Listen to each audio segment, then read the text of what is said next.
bon matin à toi qui se joint présentement dans notre diffusion d'Acts 21. Peut-être que tu viens de te joindre à l'instant même ou peut-être que tu étais là depuis le début, mais je veux vous re-souhaiter la bienvenue. Je me présente, mon nom est Jasmin, je suis un des pasteurs ici à l'église Acts 21.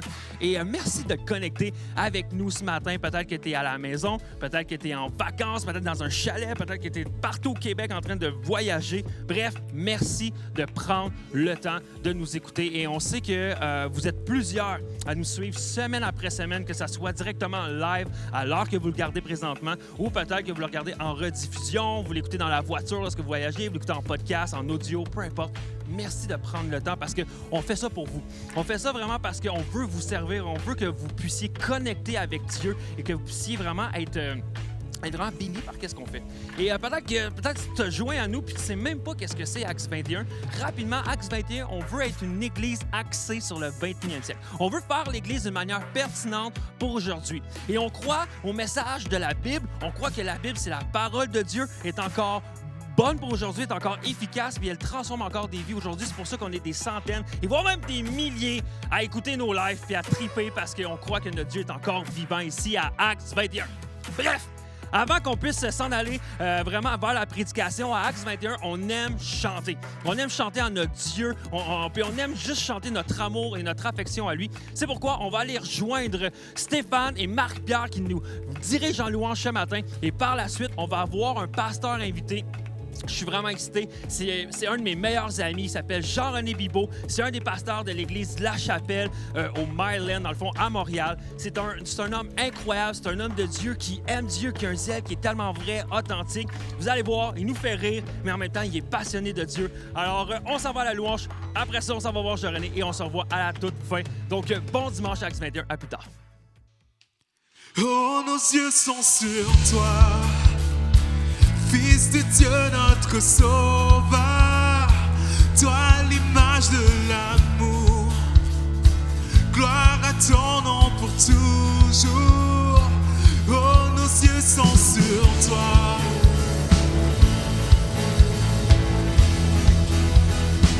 Oh, nos yeux sont sur toi.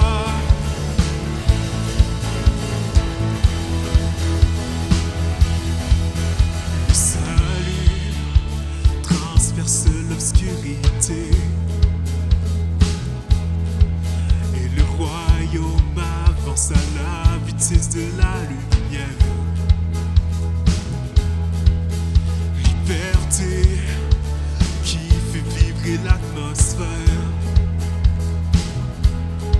Chasse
Jésus notre Dieu,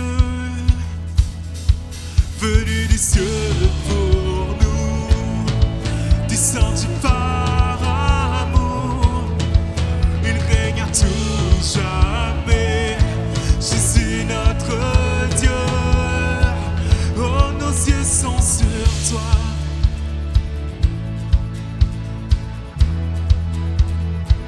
Oh nos yeux sont sur toi.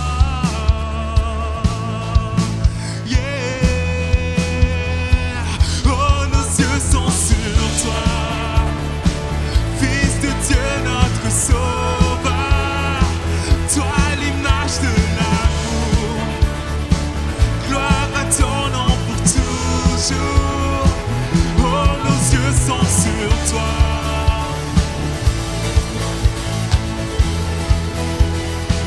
Oh, nos yeux sont sur toi.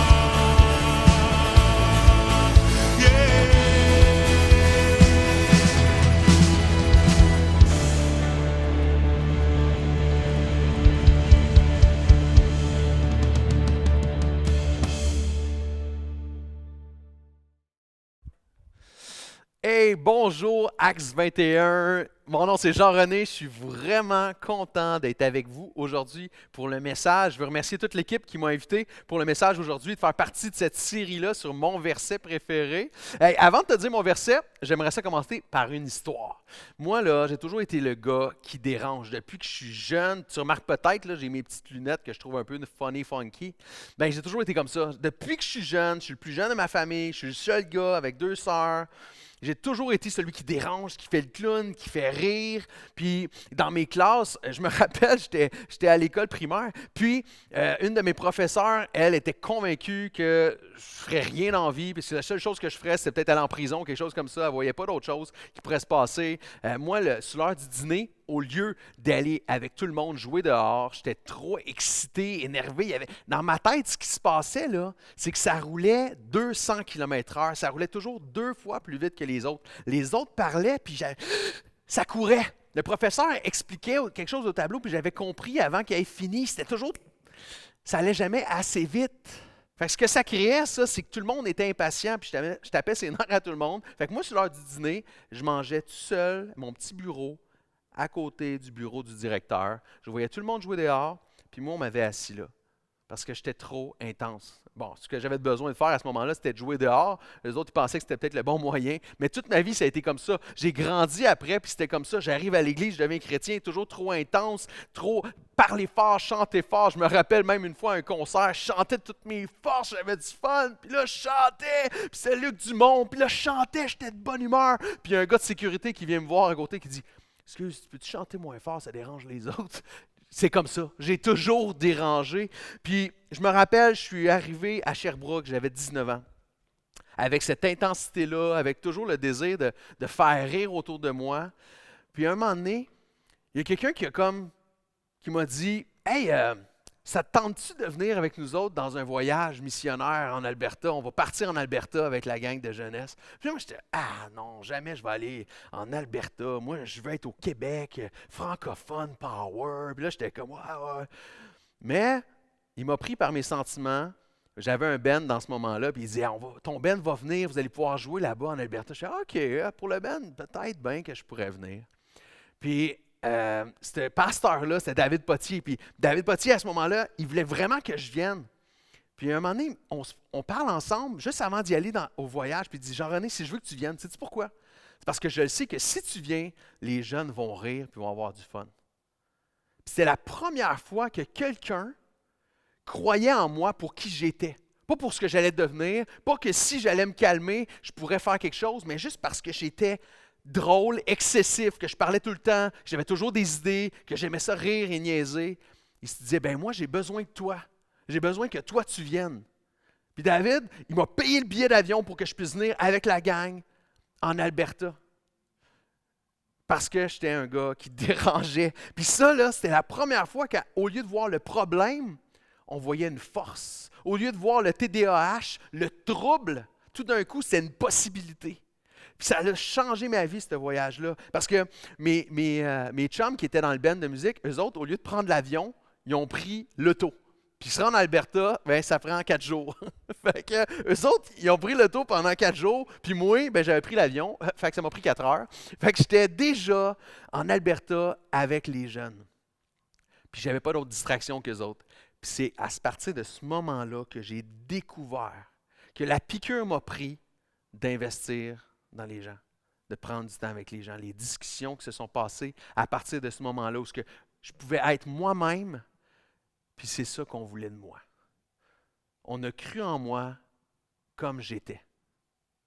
Alors je te dis mon verset préféré. Mon verset préféré qui a rapport avec ça, ça se trouve être dans 2 Timothée. Dans le livre de 2 Timothée 2.2. En plus, ça se retient super facile. 2 Timothée 2.2. Voici ce qui est écrit. Il dit, « Et ce que tu as entendu de moi en présence de beaucoup de témoins, confie-le à des hommes fidèles qui soient capables de l'enseigner aussi à d'autres. » Pourquoi ce verset-là, il me parle? Je t'explique. C'est parce que c'est Paul ici qui écrit une lettre à Timothée. Paul, c'est un des disciples, un des apôtres qui a laissé le plus sa marque dans le Nouveau Testament. Il a écrit plein de lettres. Il a laissé une marque incroyable. Et Paul écrit à Timothée, un jeune en qui il croit, un jeune qui investit en lui. Puis ce qu'il lui dit, il dit, ce que tu as entendu de moi, là, enseigne-le à d'autres qui vont à leur tour l'enseigner à d'autres, qui vont à leur tour l'enseigner à d'autres, qui vont l'enseigner à d'autres, qui vont l'enseigner à d'autres.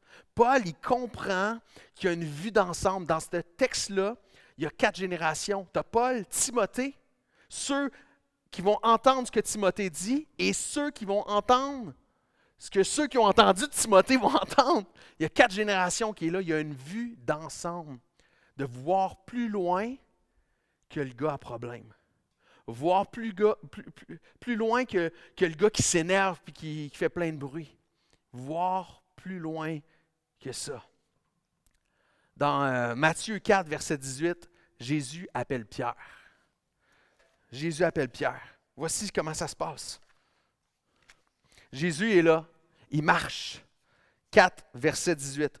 Au bord de la mer de Galilée, il vit 2 frères, Simon appelé Pierre et André son frère, qui jetaient un filet dans la mer. En effet, ils étaient pêcheurs. Jésus, il leur dit, « Suivez-moi et je vous ferai pêcheurs d'hommes. » Jésus avait une vue d'ensemble. Il voyait plus loin. Jésus voyait Pierre et André qui étaient en train de pêcher. C'était leur travail, c'était leur confort. Mais lui, il les voyait comme étant des personnes qui allaient prendre soin de d'autres personnes, qui allaient être des piliers dans l'Église, qui allaient s'occuper des gens, tomber dans des relations avec d'autres personnes, que ça allait être positif. Il voyait plus loin. Il voyait Pierre qui était là en train de pêcher, puis il dit, tu vas plus que pêcher des poissons, tu vas prendre soin des gens, tu vas pêcher des gens qui ont besoin, puis tu vas en prendre soin, tu vas les amener à moi. Jésus, il appelle Pierre à le suivre, puis il nous appelle, nous tous, à le suivre. Puis c'est ça qu'il dit, il dit, suis-moi. Suis-moi. Il y a une vision pour toi qui est plus grande. C'est ça qui me parle dans Timothée, dans 2 Timothée 2.2. C'est cette vision qu'il a pour toi et pour moi de plus loin. Et cette vision qu'il a pour nous, elle est à 2 niveaux. 2 niveaux. Dans 2 Timothée 2.2, il y a 2 niveaux. Il y a Paul, il y a Timothée. 2 types de personnes. Paul, c'est le mentor. Oui, il a écrit plein de livres, mais Paul, c'est le mentor. C'est la personne qui est plus expérimentée dans la foi, plus expérimentée dans sa connaissance de Jésus. C'est le mentor. Un mentor, c'est quoi? C'est un ami. C'est quelqu'un qui écoute. C'est quelqu'un qui prie pour Timothée. C'est quelqu'un qui n'a pas de jugement envers Timothée. Paul, c'est quelqu'un qui observe Timothée, qui est ouvert à ce qu'il est, qui est curieux à comprendre et à le connaître.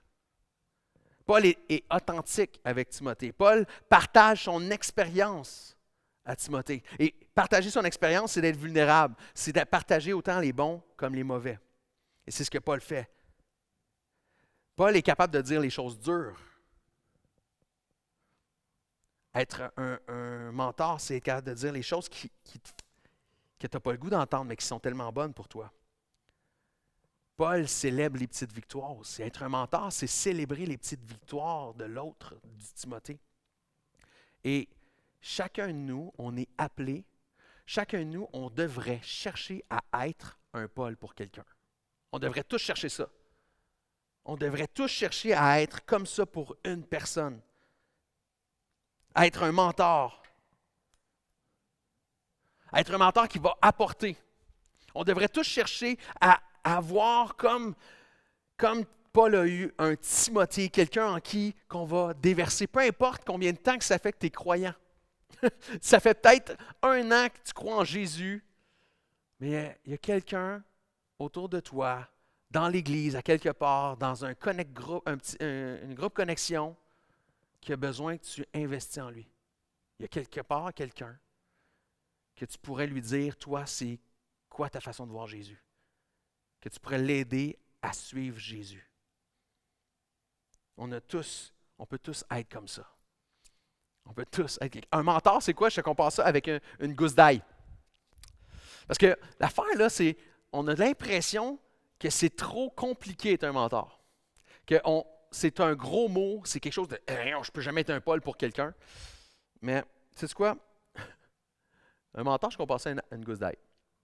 Quand je suis arrivé pour la première fois chez mon beau-père, j'avais 17 ans, première fois que je rencontre mon beau-père, je commence à sortir avec sa fille. Puis moi, je parle fort, je parle beaucoup. Fait que rapidement, je lui ai dit que j'étais italien, que ma mère est italienne. Puis là, je me rappelle, on est là sur le bord de la porte, il fait « Hein? T'es italien, toi? » Là, il sort une gousse d'ail 4 fois plus grosse que celle-là. Puis il dit « Toi, t'es un italien? » Il dit « Regarde ça, les ailes que j'ai trouvées. Ils sont bonnes, c'est doux. » Moi, je ne sais pas le lien ail et doux, moi, ça ne fit pas. Puis là, il dit « Goûte à ça. » Puis là, il me tend la plus grosse gousse d'ail que j'ai vue de ma vie. Puis il dit « Ah ouais, goûte à ça, tu vas voir, c'est doux. » Là, moi, je suis là. Première fois, je vois mon beau-père et ma blonde qui est là. Je veux bien paraître. Puis pour lui, vu que je suis un Italien, c'est sûr que je croque dans des gousses d'ail. J'avais jamais fait ça de ma vie. Fait que là, je suis là. Je ne le ferai pas parce que c'est vraiment pas le fun. Je croque dans la gousse d'ail. Puis tu sais quoi? C'était dégueulasse. Je comprends pas le concept du doux. J'ai pas trouvé ça doux. Pas en tout. À moins que c'était son truc pour que j'embrasse pas sa fille, là, c'était un bon truc. Mais sinon, je vois vraiment rien là-dedans. Parce que de l'ail, c'est pas fait pour être goûté, c'est fait pour assaisonner. C'est pas fait pour goûter, c'est fait pour assaisonner. C'est pour ça que je compare ça à un mentor. Un mentor, on n'est pas là pour dicter à l'autre quoi faire. On n'est pas assez bon pour ça. Un mentor, on est là pour assaisonner, conseiller, inspirer, semer. Pas diriger.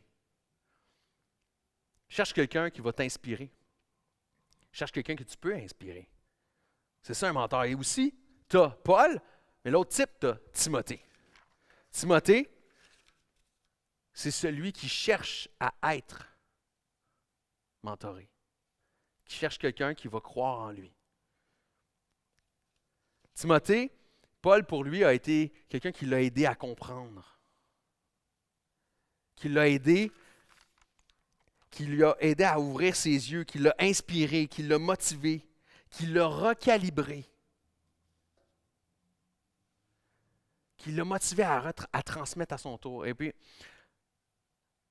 est-ce qu'on cherche un Timothée en qui on veut investir, mais est-ce qu'on cherche aussi quelqu'un qui va nous inspirer?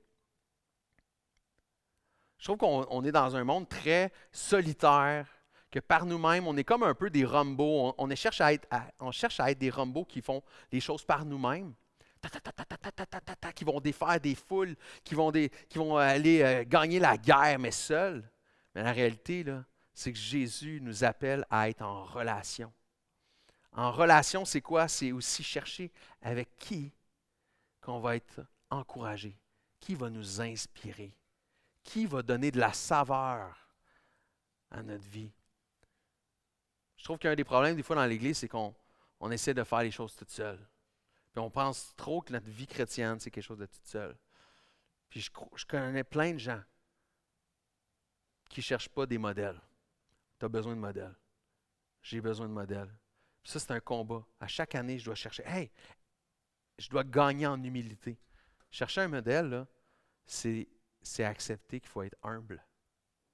Moi, là, Jean-René, là, je ne suis pas le meilleur. Il y a d'autres qui peuvent m'apprendre. Puis des fois, là, l'erreur que j'ai faite, là, c'est de penser que moi, je suis quand même pas pire, moi, je suis quand même pas mal bon. Là. Tu sais, fait que mon modèle doit être bon. Puis ce que ça l'a créé, là, ça, c'est de m'isoler. Puis j'ai passé à côté de belles rencontres, de belles personnes qui avaient des choses à m'apprendre parce qu'eux, ils n'étaient pas assez parfaits pour moi. Mais rappelle-toi, un modèle, un mentor, c'est pas pour manger, c'est pour te donner de la saveur. C'est ce qui va te donner de la saveur. Et quelque chose que j'ai appris dans les dernières années, c'est à chercher les mentors. Que ce soit dans les livres, mais que ce soit par appel aussi. D'appeler quelqu'un et de dire « Hey, je trouve que ce que tu as comme conseil, c'est sage. J'aimerais ça juste qu'on puisse parler ensemble. Je vais te poser des questions. Je veux apprendre de toi. » Ça m'a tellement fait grandir en humilité, mais aussi après ça, j'ai fait des décisions que j'ai prises que je n'aurais pas pu prendre si je n'aurais pas été chercher de l'aide. Si j'aurais pas, puis pas de l'aide quand ça va mal, juste pour grandir dans ma foi, juste pour apprendre des autres. Dire, hey, j'ai un rêve de partir une entreprise. Assis-toi avec quelqu'un qui l'a fait.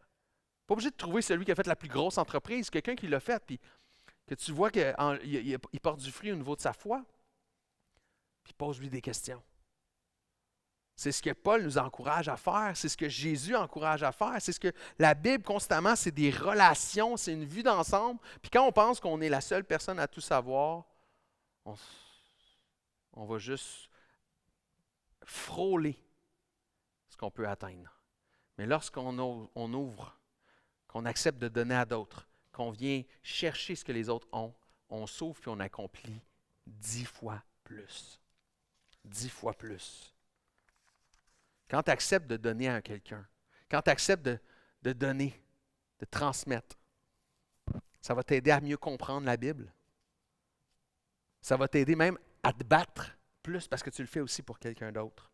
Ça va t'aider à prier, ça va te fortifier, ça va te garder humble.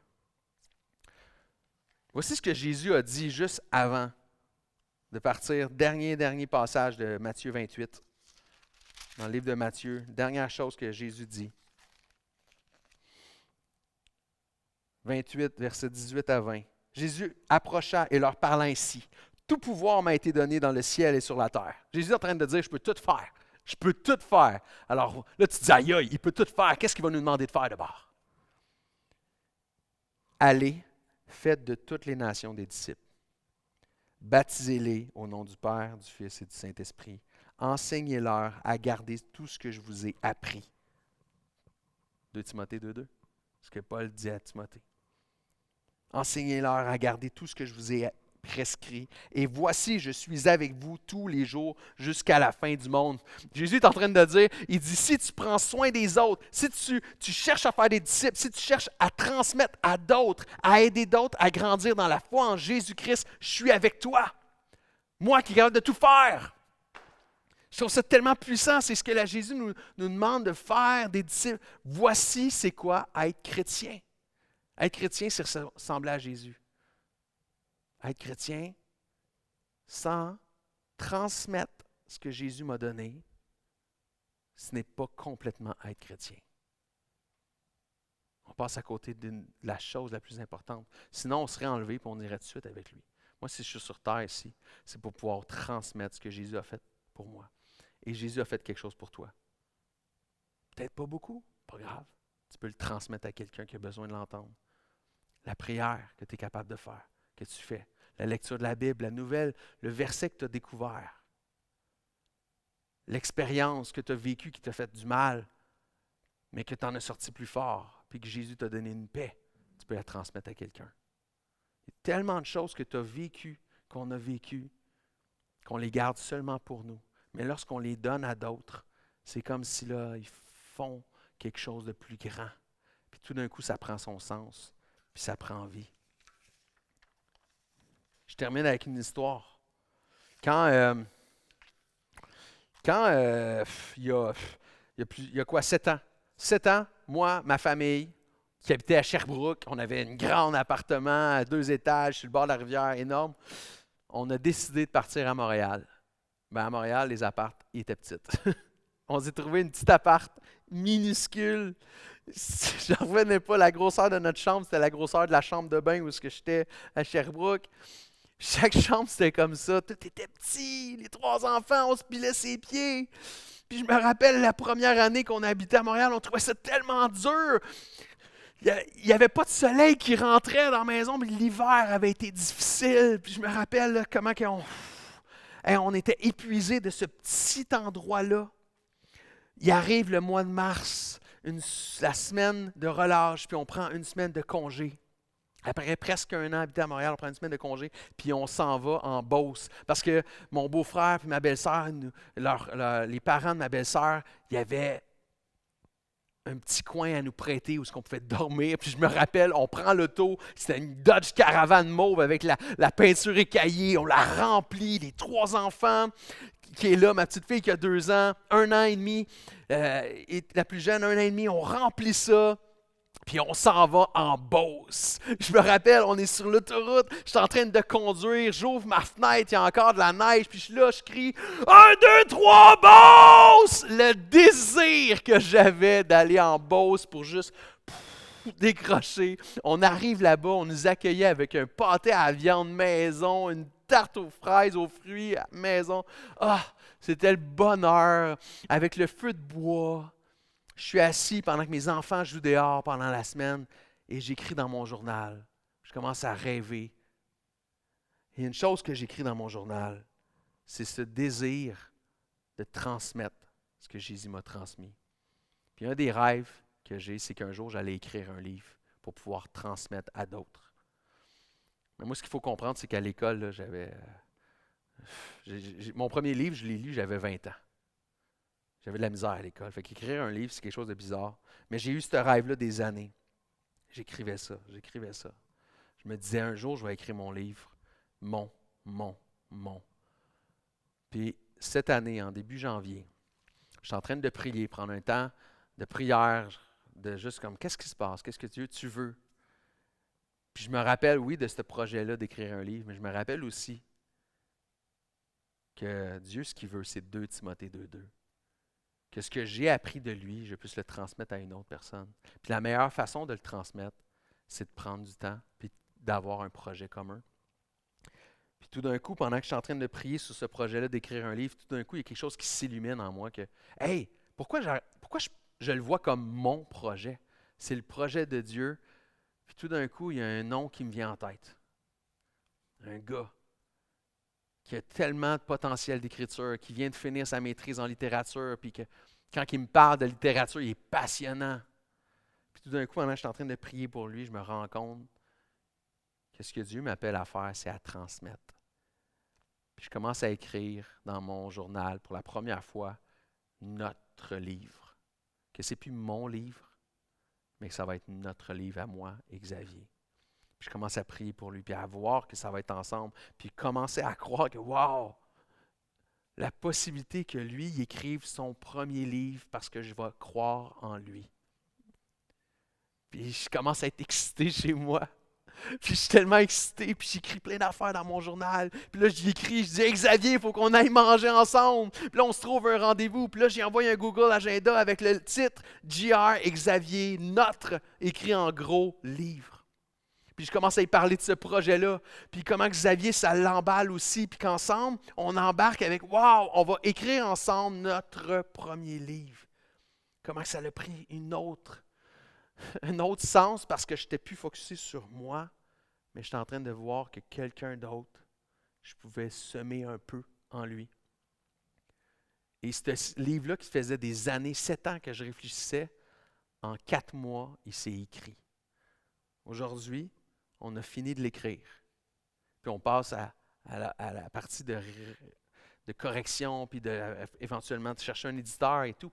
Mais c'est fou comment que moi, oui, ça m'a fait du bien. Puis comment que lui, en même temps, ça lui a fait du bien. 2 Timothée 2:2, c'est mon verset préféré pour me rappeler que je dois donner et investir en quelqu'un aujourd'hui. Et que je dois chercher aujourd'hui quelqu'un qui va m'aider à m'approcher plus de Jésus. Alors voici 2 questions que je te pose en terminant. Première question, qui amènes-tu plus près de Jésus? Prends le temps de réfléchir. Qui amènes-tu plus près de Jésus présentement. Peut-être que tu as des noms, mais que tu ne le fais pas concrètement. Peut-être qu'il n'y en a pas, mais que ça puisse donner ta prière. Seigneur, qui que je peux amener plus près de toi? Et la deuxième question, avec qui t'approches-tu de Jésus davantage? Qui laisses-tu dans ta vie t'inspirer à t'approcher de Jésus? Pour certains, ça, là, c'est difficile. D'oser dire, mais ça peut, il y a peut-être quelqu'un qui pourrait m'inspirer. Peut-être que ça, c'est ça qui te challenge présentement. Je crois vraiment que ces deux questions-là, ça devrait être ta prière et que tous les jours de notre vie, on devrait être capable d'y répondre. Je devrais à tous les moments de ma vie être capable de dire oui, telle personne, je l'amène plus près de Jésus. Et oui, telle personne m'amène plus proche de Jésus. On va aller ensemble dans un temps de prière et de louange. Que tu puisses prier ça à Dieu. Tu vas voir, ça va faire tellement la différence parce que c'est l'appel de Jésus à le suivre.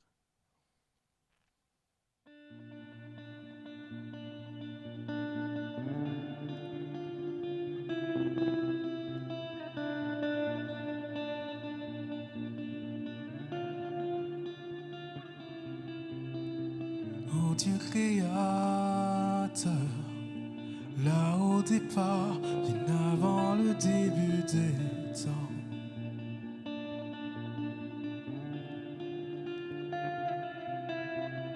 Et sans point de repère, au son de ta voix, les ténèbres deviennent lumière.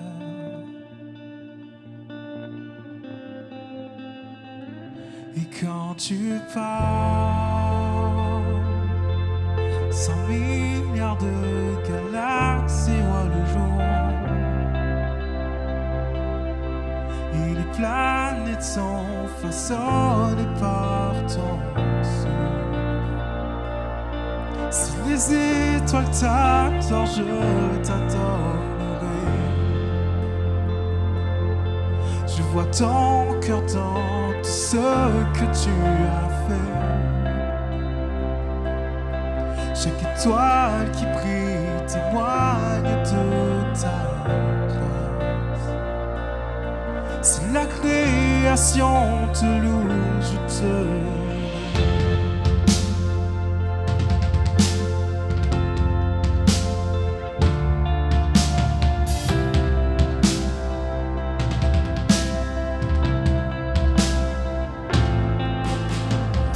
Dieu de promesses, ta parole est vraie, aucun mot n'est vide ou futile.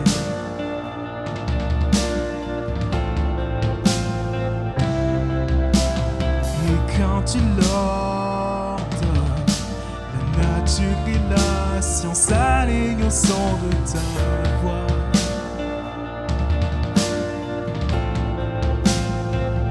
Et quand tu parles,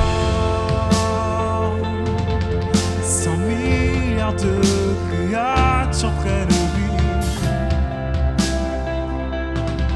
en évolution vers tout ce que tu dis. Si elle parle de ta nature, j'en parlerai. Je vois ton cœur dans tout ce que tu as dit. Les couleurs du ciel, une œuvre de ta grâce. Si la création te suit, je te suivrai.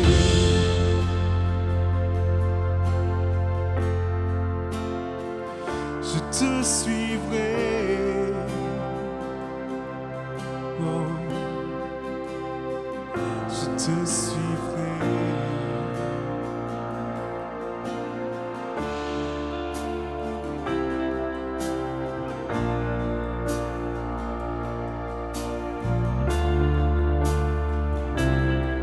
Si les étoiles t'adorent, je t'adorerai. Si les montagnes s'inclinent, je m'inclinerai. Si les mers t'exaltent, eux t'exalteraient. sur terre existe pour te louer, je te louerai. Si les vents suivent ta direction, je suivrai. Si les pierres silencieuses chantent, je chanterai. Si la somme de nos louanges semble infinie, alors nous chanterons encore et encore.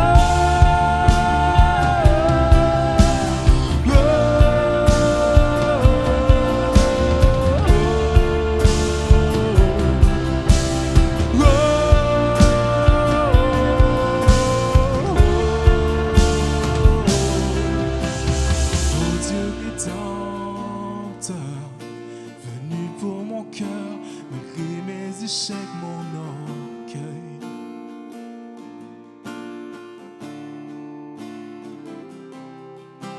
Et sur cette colline, la lumière du monde délaissée à l'obscurité.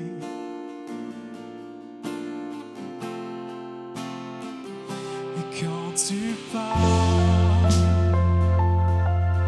100 milliards de chaînes disparaissent, car tu as échangé ta vie pour l'année. Par ta victoire au tombeau, j'ai la victoire.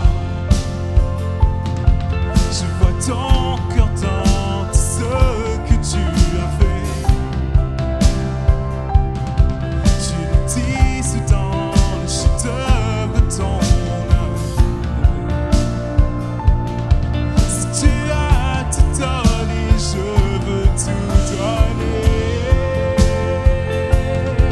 Je vois ton cœur de 8 milliards de facettes. Chacune un enfant si précieux à tes yeux. Si tu as choisi d'aimer, je veux aimer. Comme tu le referais 100 milliards de fois. Mais qui pourrait mesurer ton grand amour? Car même pour un seul, tu aurais tout donné.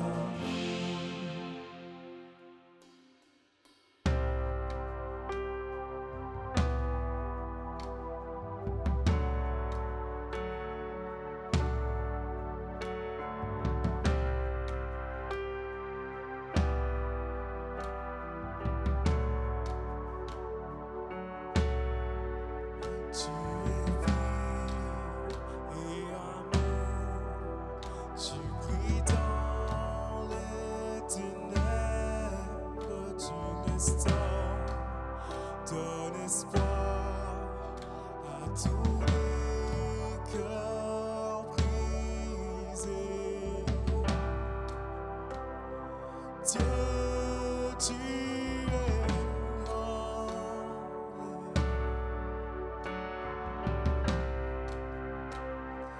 Dieu, tu es grand. Tu nous donnes la vie. Voici notre louange, tu nous donnes la vie. Voici notre louange pour toi seul.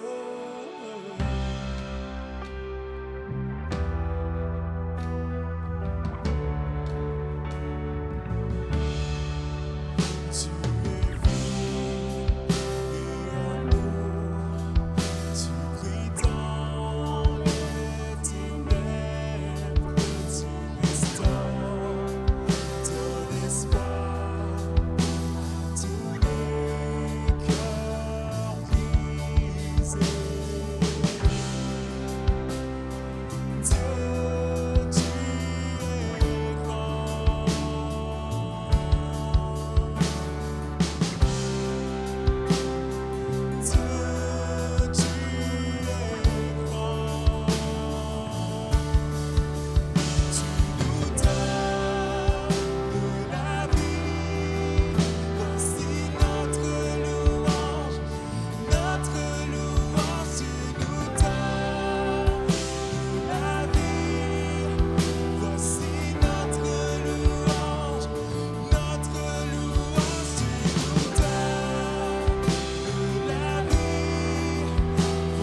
terre, ensemble louent son nom.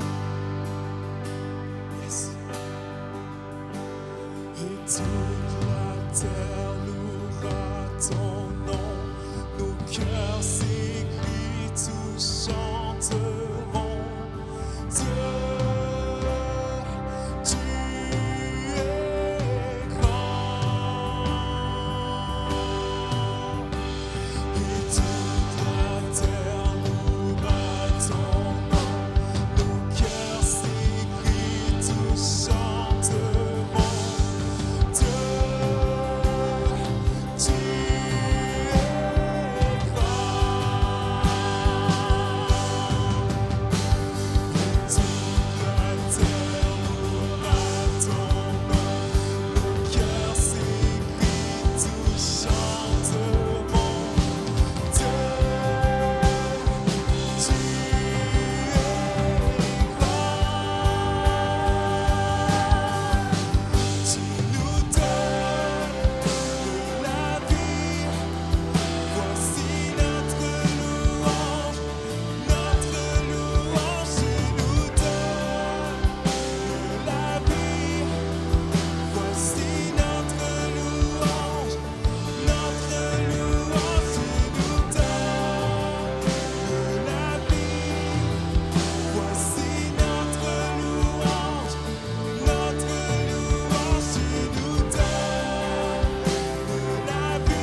Wow, merci Marie-Pierre et Stéphane pour ce temps de louange-là incroyable qui nous guide dans la présence de Dieu et qui nous amène à pouvoir louer Dieu davantage et à connecter avec lui.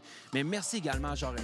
Jean-René d'avoir livré un message authentique, vrai, puis qui parle de ton expérience, puis à quel point vraiment ce passage-là a impacté ta vie, mais à quel point ça peut impacter notre vie en retour. Donc, merci à tous ceux qui servent Acts 21, que ce soit vraiment toute l'équipe technique qui est là, semaine après semaine, les musiciens. Merci, vous faites une différence. Et c'est grâce à eux. C'est grâce à eux qu'aujourd'hui, vous pouvez avoir ce temps-là connecté à la maison, puis vous nous regardez. Et merci à vous.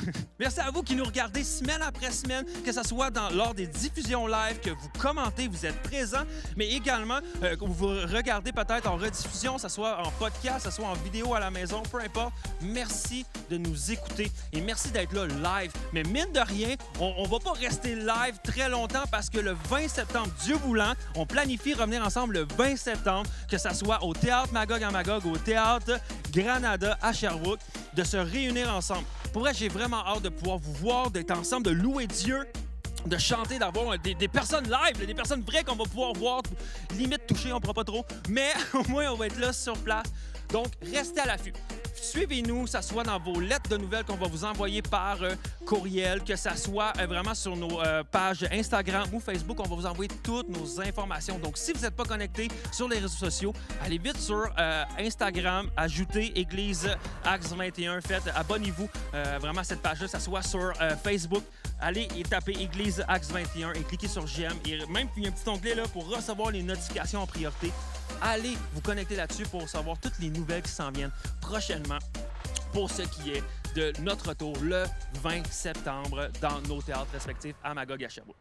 Et ceci dit, alors que je termine de vous parler très bientôt, merci de nous encourager financièrement. Vous êtes plusieurs à être là, à être fidèles, à donner vraiment d'une manière généreuse à votre Église. Pourquoi? Parce que vous croyez en notre mission. Vous croyez en notre message. Vous croyez de la manière qu'on présente l'Évangile et vous croyez que si vous donnez et qu'on continue à faire ça, il y a plus de gens qui vont entendre ce message-là et qui vont être sauvés. Et c'est ça notre but. C'est pour ça qu'on fait ça. C'est pas juste parce qu'on croit aux mêmes choses et on veut juste être ensemble et kumbaya, on s'amuse ensemble. Non! C'est parce qu'on veut que de plus en plus de gens puissent entendre le merveilleux message de la bonne nouvelle de Jésus. Et grâce à vos dons, grâce à votre générosité, on peut continuer à se rassembler, investir dans la technique, investir dans plein de choses pour pouvoir continuer à livrer le message de l'Évangile. Et ça, c'est grâce à vos dons et à cause de votre fidélité et votre persévérance. Donc, merci à chacun d'entre vous qui donnez, mais également, si vous voulez commencer à être un donateur, vous voulez commencer à nous appuyer, à nous supporter financièrement, vous pouvez toujours le faire en allant sur notre site web acts21.com/donner. Et à ce moment-là, vous allez pouvoir, on va vous donner un numéro, vous allez pouvoir même recevoir un reçu d'impôt à la fin de l'année. Il y a plein d'avantages comme ça, mais non seulement vous allez avoir plein d'avantages comme ça, mais vous allez être fièrement donateur. Vous allez pouvoir investir, pas dans juste une église, mais dans le royaume de Dieu. Et c'est ça qui est important.